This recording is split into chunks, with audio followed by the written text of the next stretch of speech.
ਅੱਛਾ। ਅੱਗੋਂ ਮੇਰਾ ਨਾ 4 ਮਾਹ ਹੋ ਗਏ ਨੇ ਵਿਆਹ ਹੋਇਆ ਤੇ ਸਾਡਾ ਕਿਤੇ ਵੇ ਕਿਸ ਹਾਲ ਵਿੱਚ ਸਾਨੂੰ ਠੀਕ ਹੈ। ਜਿਹੜੇ ਹਰ ਜਗ੍ਹਾ ਅਸੀਂ ਜਾ ਕੇ ਡੀਐਸਪੀ ਦੇ ਸਾਰੇ ਪਾਸੇ ਤਰਲੇ ਲੈ ਚੁੱਕੇ ਹਾਂ, ਸਾਡੀ ਕੋਈ ਗੱਲਬਾਤ ਨਹੀਂ, ਕੋਈ ਸਾਡੀ ਸੁਣਦਾ ਹੀ ਨਹੀਂ ਹੈ। ਠੀਕ ਹੈ, ਸਾਡੀ ਇਹੀ ਹੁਣ 1 ਲੱਖ ਦੱਸਣ ਦੇ ਨਹੀਂ ਗਾਂ ਵੇਚ ਕੇ ਤੇ ਫਿਰ ਉਹ ਘਰੋਂ ਨਿਕਲੇ ਨੇ। ਉਸ ਭੈਣੇ ਭੈਣਾ ਹੈ ਵਾ, ਸਾਡਾ ਭਾਈ ਨਹੀਂ ਹੈ ਕਿ ਇਹ ਸਾਡੇ ਵੱਲ ਸਾਹਮਣੇ ਇਹ ਉੱਥੇ ਮਕਾਮੀ ਨੇ ਜਾਂ ਬਾਹਰ ਦੇ ਨੇ?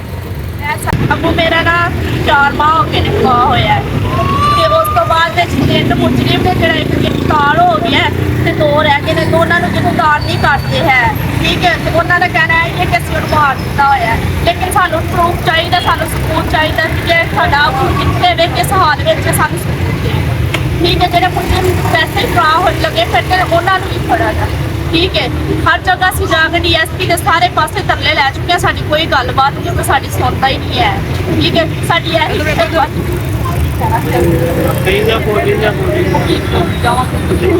ਨਹੀਂ। ਅੱਛਾ, ਇਹ ਦੱਸੋ ਕਿ ਉਹਨਾਂ ਨੂੰ ਉਹਨਾਂ ਨੇ ਅਗਵਾ ਕਿਉਂ ਕੀਤਾ ਹੈ? ਕੀ ਕਹਿਣ? ਅਗਵਾ ਕਿਉਂ ਕੀਤਾ? ਘਰੋਂ 1 ਲੱਖ ਦੱਸਣ ਦੇ ਨਹੀਂ ਗਾਂ ਵੇਚ ਕੇ ਤੇ ਫਿਰ ਉਹ ਘਰੋਂ ਨਿਕਲੇ ਨੇ ਉਸ ਟਾਈਮ ਦੇ ਨਾਲ। ਅੱਛਾ, ਪੈਸੇ ਖੋਣ ਵਾਸਤੇ? ਪੈਸੇ ਵੀ ਖੋਣ ਵਾਸਤੇ, ਸਾਡੀ ਜਗ੍ਹਾ ਦਾ ਮਾਮਲਾ ਅੱਗੇ ਤੇ ਜਗ੍ਹਾ ਤੇ ਕਬਜ਼ਾ ਹੋਇਆ ਜਗ੍ਹਾ ਵਾਸਤੇ ਵੀ ਕੀਤਾ ਗਿਆ ਹੈ ਕਿ ਜਗ੍ਹਾ ਸਾਡੀ ਤੇ ਕਿ ਬਈ ਮਸਲਾ ਸਾਡੀ ਭੈਣੇ ਭੈਣਾ ਹੈ ਵਾ, ਸਾਡਾ ਭਾਈ ਨਹੀਂ ਹੈ ਕਿ ਅੱਬੂ ਮੇਰੇ ਤਾਂ ਮੈਂ ਇਸ ਵਾਸਤੇ ਬਾਤ ਕੀਤਾ ਗਿਆ ਕਿ ਸਾਡੀ ਜਗ੍ਹਾ ਦਾ ਰੋਲਾ ਹੈ। ਕਿੰਨੀ ਜਗ੍ਹਾ ਕਿੰਨੀ? ਸਾਡੀ 32 ਮਰਲੇ ਜਗ੍ਹਾ ਹੈ। 32 ਮਰਲੇ। ਤੇ ਇਹ ਕਿਹੜੀ ਜਗ੍ਹਾ ਦਾ ਵਾਕਿਆ? ਇਹ ਗੁਜਰਾਲਾ ਦਾ ਵਾਕਿਆ ਚਾਹੁੰਦੇ ਹੈ। ਚਾਹੁੰਦੇ ਕਿਲਿਓ ਗੁਜਰਾਲਾ ਤੋਂ। ਕਿਹੜਾ? ਚਾਂਦਾ ਕਿਲਾ ਗੁਜਰਾਲਾ ਤੋਂ। ਥਾਣਾ ਕਿਹੜਾ ਲੱਗਦਾ? ਸਦਰ ਥਾਣਾ। ਅੱਛਾ। ਨਹੀਂ ਤੇ ਹੁਣ ਉਹ ਆਪਣਾ ਤੁਹਾਡੇ ਵਾਲਦ ਸਾਹਿਬ ਨੂੰ ਜਿਹੜਾ ਹੈਗਾ ਵੇ ਉਹਨਾਂ ਨੇ ਅਗਵਾ ਕਰਨ ਤੋਂ ਬਾਅਦ ਕਿੰਨੇ ਮਹੀਨੇ ਗੁਜ਼ਰ ਗਏ ਨੇ? ਤੁਹਾਨੂੰ ਕੀ ਲੱਗਦਾ ਉਹਨਾਂ ਦੇ ਕੋਲ ਨੇ, ਜ਼ਿੰਦਾ ਨੇ ਜਾਂ ਕੀ ਕੀਤਾ ਉਹਨਾਂ ਨੇ? ਉਹ ਜਿਹੜੇ ਮੁਜਰਮ ਨੇ ਉਹਨਾਂ ਨੂੰ ਫੜਨਗੇ ਤਾਂ ਸਾਨੂੰ ਸਬੂਤ ਦੇਣ। ਮੁਜਰਮ ਤਾਂ ਹਲੇ ਫਿਲਹਾਲ ਬਾਹਰ ਨੇ। ਠੀਕ ਹੈ, ਇੱਕ ਫੜਿਆ ਗਿਆ, ਇੱਕ ਦੇ ਨਾਲ ਜਿਹੜਾ ਸਾਨੂੰ ਪਤਾ ਚੱਲਦਾ, ਇੱਕ ਜਿਹੜਾ ਕੁਛ ਵੀ ਬਕ ਸਕਦਾ, ਲੇਕਿਨ 2 ਜਿਹੜੇ ਨੇ ਉਹ ਫੜੇ ਜਾਣਗੇ ਤਾਂ ਸਾਨੂੰ ਪਤਾ ਚੱਲੇਗਾ ਕਿ ਸਾਡਾ ਕਿੱਥੇ ਵੇ। ਉਹ ਫਰਾਰ ਹੈਗੇ ਨੇ? ਹਾਂਜੀ।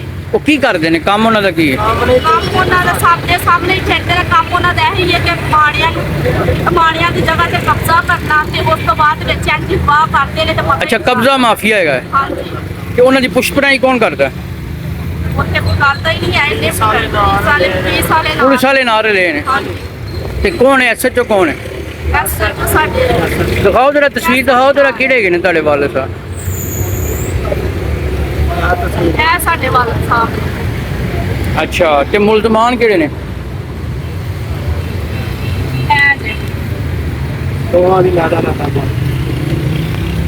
ਇਹ ਉੱਥੇ ਮਕਾਮੀ ਨੇ ਜਾਂ ਬਾਹਰ ਦੇ ਨੇ? ਨਾਲ ਦੇ ਮੁਹੱਲੇ ਦੇ। ਕਿੰਨੀ ਉਮਰ ਹੈ ਵਾਲਦ ਸਾਹਿਬ? 80 ਸਾਲ। ਅੱਛਾ, ਤੇ ਇੱਕ ਮੁਲਜ਼ਮ ਜਿਹੜਾ ਫੜਿਆ ਹੈ ਉਹ ਕੀ ਕਹਿੰਦਾ ਵੀ ਕਿ ਮੈਂ ਕਤਲ ਕਰਤਾ ਹੈ? ਹਾਂਜੀ, ਕਹਿੰਦਾ ਮੈਂ ਕਤਲ ਕਰ ਦਿੱਤਾ, ਮੈਂ ਨਹਿਰ 'ਚ ਸੁੱਟ ਦਿੱਤਾ ਮਾਰ ਕੇ। ਅੱਛਾ। ਹਾਂਜੀ, ਤੇ ਲੇਕਿਨ ਸਾਨੂੰ ਨਹੀਂ ਯਕੀਨ ਹੈ। ਸਾਨੂੰ ਠੀਕ ਹੈ, ਅਸੀਂ ਨਹਿਰ ਵਿੱਚ ਟੋਪੇ ਵੀ ਲਵਾ ਕੇ ਦੇਖੇ, ਸਾਨੂੰ ਕਿਸੇ ਪਾਸਿਓਂ ਕੋਈ ਪ੍ਰੂਫ ਨਹੀਂ ਮਿਲਿਆ ਹੈ।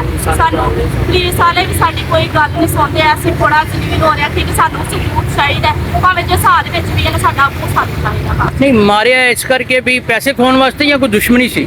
ਦੁਸ਼ਮਣੀ ਉਹਨਾਂ ਨਾਲ ਸਾਡੀ ਕੋਈ ਦੁਸ਼ਮਣੀ ਨਹੀਂ ਸੀ। ਅੱਛਾ। ਹਾਂਜੀ, ਠੀਕ ਹੈ, ਲੇਕਿਨ ਉਹਨਾਂ ਨੇ ਸਾਡੀ ਜਗ੍ਹਾ ਤੇ ਕਬਜ਼ਾ ਕਰਨ ਵਾਸਤੇ ਕੀਤਾ। ਤੇ ਤੁਹਾਡੇ ਮਹੱਲੇਦਾਰ ਨੇ, ਰਿਸ਼ਤੇਦਾਰ ਨੇ, ਕੀ ਨੇ ਉਹ? ਮਹੱਲੇਦਾਰ। ਅੱਛਾ, ਮਹੱਲੇਦਾਰ ਨੇ। ਤੇ ਅਜੇ ਤੱਕ ਉਹਨਾਂ ਨੇ ਤੁਹਾਡੇ ਕੋਲ ਕੋਈ ਪੈਸਿਆਂ ਦੀ ਡਿਮਾਂਡ ਕੀਤੀ ਤੁਹਾਡੇ ਵਾਲਦ ਦੇ ਅਗਵਾ ਤੋਂ ਬਾਅਦ? ਨਹੀਂ, ਕੋਈ ਨਹੀਂ। ਸਾਨੂੰ ਕਹਿੰਦੇ ਸੀ 15 ਲੱਖ ਲੈ ਲਓ ਤੇ ਸੁਲਾ ਕਰ ਲਓ। ਤੁਹਾਨੂੰ ਕਹਿੰਦੇ 15 ਲੱਖ ਲੈ ਲਓ ਤੇ ਸੁਲਾ ਕਰ ਲਓ। ਸੁਲਾ ਕਰ ਲਓ। ਤੇ ਤੁਸੀਂ ਕੀ ਕਿਹਾ? ਅਸੀਂ ਕਿਹਾ ਸੀ ਕਿ ਨਹੀਂ ਕਰਨੀ ਹੈ। ਤਫਤੀਸ਼ੀ ਨੇ ਤੁਹਾਨੂੰ ਕੀ ਕਿਹਾ? ਸੁਲਾ ਕਰੋ। ਹਾਂਜੀ, 15 ਲੱਖ ਲੈ ਲਓ ਤੇ ਸੁਲਾ ਕਰ ਲਓ ਤੇ ਅਸੀਂ ਸੁਲਾ ਨਹੀਂ ਕਰਨਾ ਚਾਹੁੰਦੇ। ਅੱਛਾ, ਤੁਸੀਂ ਕੀ ਲੱਗਦੇ ਹੋ? ਇਨਸਾਫ ਚਾਹੀਦਾ ਨਾ ਦਵਾਈਆਂ ਦਾ। ਅੱਛਾ, ਇਨਸਾਫ। ਬੇਟਾ ਉਹਨਾਂ ਦਾ ਕੋਈ ਨਹੀਂ ਹੈਗਾ। ਅੱਛਾ ਅੱਛਾ। ਬੇਟੀਆਂ ਨੇ ਭਾਈ ਉਹਨਾਂ ਦੀਆਂ। ਤੇ ਕਿੰਨੇ ਆਪਣਾ ਇਹ ਦਿਓ ਉਧਰ ਇਹਨਾਂ ਨੂੰ ਕੀ ਕਰਨਾ ਹੈ? ਅੱਛਾ, ਮੈਨੂੰ 2 ਮਿੰਟ ਦਿਓ। 2 ਮਿੰਟ ਦੇ ਧੁੱਪੇ ਕਿ ਖਲੋਤੇ ਇੱਧਰ ਆਇਓ। ਅੱਛਾ, ਤੇ ਬਾਬੇ ਹੋ ਰੱਖਿਆ 7 ਬੇਟੀਆਂ ਨੇ। ਹਾਂ। ਬੇਟਾ ਕੋਈ ਨਹੀਂ ਹੈ। ਤੇ ਮੇਰੀ ਨਾ ਸੀਨੀਅਰ ਲੱਗ ਗਿਆ ਪਲੀਜ਼ ਕਿ ਸਾਨੂੰ ਇਨਸਾਫ ਚਾਹੀਦਾ, ਸਾਨੂੰ ਇਨਸਾਫ। ਤੁਸੀਂ ਅਜੇ ਤੱਕ ਕਿੱਥੇ ਕਿੱਥੇ ਗਏ ਹੋ? ਅਸੀਂ सीपीओ को, आरपीओ को, एसएसपी इन्वेस्टिगेशन को, डीएसपी को, ਜਿੰਨੇ ਵੀ ਅਦਾਰੇ ਨੇ ਗੁਜਰਾਂ ਵਿੱਚ ਅਸੀਂ ਹਰ ਕਿਸੇ ਕੋਲ ਗਏ ਆ, ਲੇਕਿਨ ਕੋਈ ਸਾਡੀ ਗੱਲ ਨਹੀਂ ਸੁਣਦੇ ਪਏ। 4 ਮਹੀਨੇ ਲੰਘ ਗਏ ਨੇ। ਹਾਂਜੀ 4 ਮਹੀਨੇ ਤੋਂ ਅਸੀਂ ਜ਼ਲੀਲ ਹੋ ਰਹੇ ਹਾਂ। ਨਾ ਕਿ ਸਾਨੂੰ ਰੋਜ਼ ਬੁਲਾਉਂਦੇ ਨੇ, ਚੱਕਰ ਤੇ ਚੱਕਰ ਲਗਾਈ ਜਾਂਦੇ, ਸਾਡੀ ਗੱਲ ਕੋਈ ਨਹੀਂ ਸੁਣਦਾ ਪਿਆ ਕੋਈ ਵੀ। ਤੇ ਤੁਹਾਨੂੰ ਕੋਈ ਉਮੀਦ ਹੈਗੀ ਕਿ ਉਹ ਜ਼ਿੰਦਾ ਹੋਣਗੇ? ਜਿਹੜੇ 2 ਮੁਲਜ਼ਮ ਨੇ ਉਹਨਾਂ ਦੇ ਕੋਲ ਨੇ ਸਾਡੇ ਬਜ਼ੁਰਗ, ਚਾਹੇ ਜ਼ਿੰਦਾ ਚਾਹੇ ਮੁਰਦਾ, ਉਹਨਾਂ ਨੇ ਕਿਤੇ ਸਾਈਡ ਤੇ ਰੱਖਿਆ ਜਾਂ ਜੋ ਵੀ। ਪੁਲਿਸ ਵਾਲਿਆਂ ਨੂੰ ਸਾਰੇ ਮਾਮਲਾਤ ਦਾ ਪਤਾ, ਪੁਲਿਸ ਵੀ ਉਹਨਾਂ ਦੇ ਨਾਲ ਮਿਲੀ ਹੋਈ। ਨਹੀਂ, ਮੈਨੂੰ ਤੇ ਕੋਈ ਦੁਸ਼ਮਣੀ ਲੱਗਦੀ ਹੈ। ਦੁਸ਼ਮਣੀ 80 ਸਾਲ ਦੇ ਬਜ਼ੁਰਗ ਨੇ, ਉਹਨਾਂ ਦੀ ਕਿਸੇ ਨਾਲ ਕੋਈ ਦੁਸ਼ਮਣੀ ਨਹੀਂ, ਉਹਨਾਂ ਦਾ ਕੋਈ ਬੇਟਾ ਹੀ ਨਹੀਂ ਹੈ। ਦੁਸ਼ਮਣੀ ਉਹ ਕੀ ਕਰਨੀ ਸੀ? ਨਹੀਂ, ਮਾਰ ਕੇ ਤੇ ਉਹਨਾਂ ਨੇ ਕੀ ਲੱਭਣਾ ਹੈ? ਬੰਦਾ ਸੈਨ ਤੇ ਜ਼ਿੰਦਾ ਕਰਦਾ ਹੈ ਨਾ ਪ੍ਰਾਪਰਟੀ ਤੇ। ਭਾਈ ਉਹਨਾਂ ਕੋਲ ਪੈਸੇ ਵੀ ਸੀ, 1.5 ਲੱਖ ਰੁਪਇਆ ਸੀ। 1.5 ਲੱਖ ਰੁਪਇਆ ਤੇ ਨਾਲੇ ਜਗ੍ਹਾ ਵਹਾਣ ਵਾਸਤੇ ਲੈ ਕੇ ਗਏ ਸੀ। ਜਗ੍ਹਾ ਵਹਾਣ ਵਾਸਤੇ ਲੈਣਗੇ? ਤੇ ਜਗ੍ਹਾ ਤਬਦੀਲ ਕਰਨੀ ਸੀ ਉਹਨਾਂ ਨੇ ਬਾਬਾ ਜੀ ਦੇ ਨਾਲ। ਅੱਛਾ, ਆ ਜਿਹੜੇ ਮਿਰਜ਼ਾ ਖਾਲਦ ਮਰੀ ਨੇ, ਕੀ ਨਾਮ ਹੈ ਇਹਨਾਂ ਦਾ? ਮਿਰਜ਼ਾ ਖਾਲਦ, ਸਮਾਨ ਮਿਰਜ਼ਾ, ਇਹ ਕੌਣ ਨੇ? ਇਹ ਸਾਡੇ ਮੁਲਜ਼ਮ ਨੇ ਜਿਹੜੇ ਲੈ ਕੇ ਗਏ ਸੀ ਉਹਨੂੰ।